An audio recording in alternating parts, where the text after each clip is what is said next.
আমরা জনবান্ধব পুলিশ হতে চাই, আমরা জনগণের পুলিশ হতে চাই। এখন একটাই বাহিনী থাকবে, সেটা কি সাধারণ লোকের বাহিনী।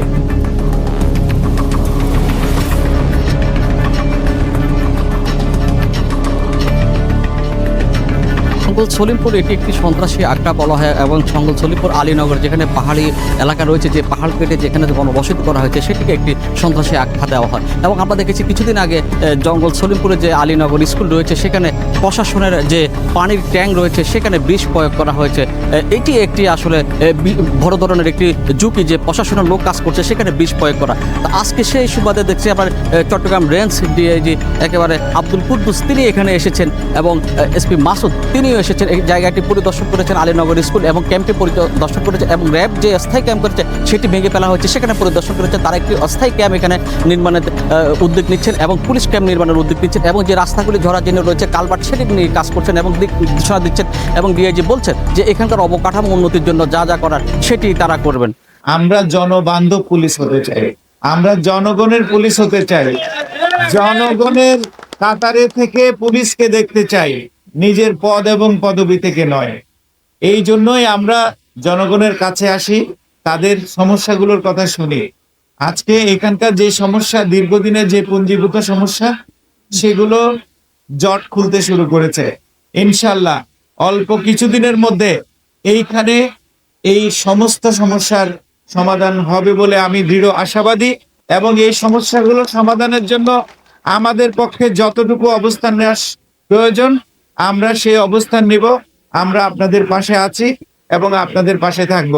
আজকে আমি এইখান থেকে আপনাদের মাধ্যমে এই পুরা চট্টগ্রাম রেঞ্জ 11টা জেলার সর্বসাধারণের অবগতির জন্য আমরা জানাচ্ছি, এই চট্টগ্রাম বিভাগে কোনো মাদক থাকবে না,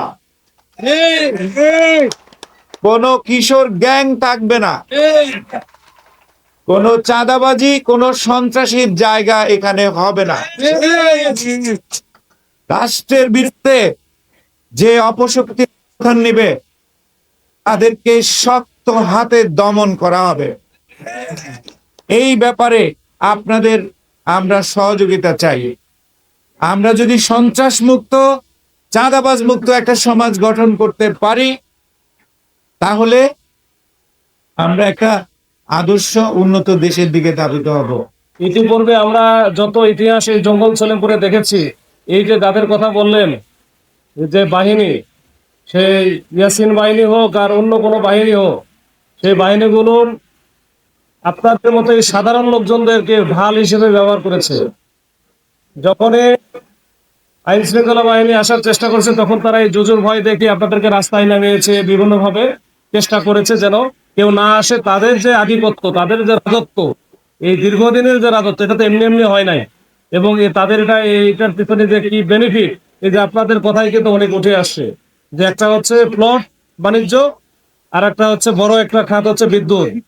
এই দুইটা দিয়ে তারা কিন্তু এক একজন কি সাম্রাজ্য বিস্তার করছে, কোটি কোটি টাকা তাদের নিজস্ব বাহিনী তৈরি করে ফেলছে।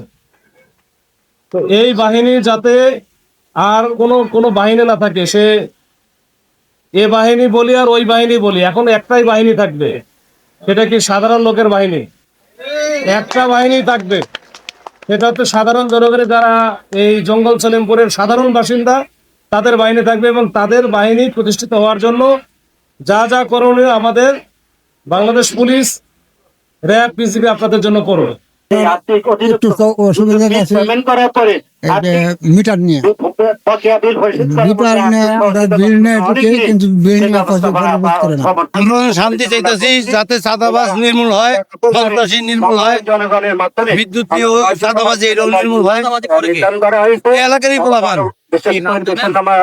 আমি নাম কইতে গেলে তো আপনাদের সমস্যা আমি বলতে পারবো না, আমি নাম বলবো খানিবার আমার অত্যাচার শুরু হয়ে যাবো, প্রশাসন তখন থাকবে না। চট্টগ্রাম আলীনগর থেকে মামুন আহমেদ, বীর চট্টলা টিভি।